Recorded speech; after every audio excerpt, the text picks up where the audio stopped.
What's up, people of the internet? This is Drew from J Media Group, and today I'm going to go over how to fix Logic Pro crashing after you've upgraded to Sequoia on your Mac. Now, just for reference, I am using a MacBook Pro with an M1 Pro chip. We're running Sequoia 15.0. Ever since I did the latest update, my Logic Pro has been crashing on the scanning instruments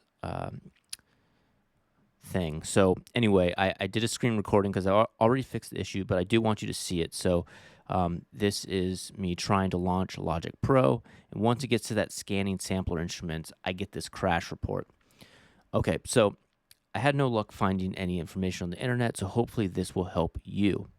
Okay, so what we're going to do is open up our Finder and go to Applications. Find Logic Pro and right-click it and go to Get Info. What you're going to do is you'll probably see that Open Using Rosetta is unchecked. This is how we want it to be, but in order to do a quick fix for this bug, you just enable that and then open up Logic again. You might get a little notice saying like, okay, here we go. Chroma Glow is not available. It requires the unique architecture of the Apple M1 chip or later. Of course, you saw I do have the M1 chip. I'll just go ahead and say okay, and then it's going to load your project. So no more crashes. This is all going to load. Obviously, it's taking a little longer because it's scanning through all the audio units. Okay, so we've got our project. I'm going to go ahead and quit Logic.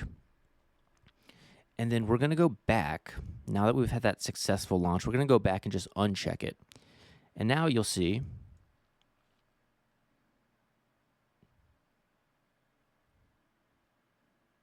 it's all there. And even better yet, let's go to Distortion, Chroma Glow, and Chroma Glow is enabled again. So that's how you fix the crash issue with Sequoia. Again, this is September 26, 2024, so just be aware that this may have been patched with a software update.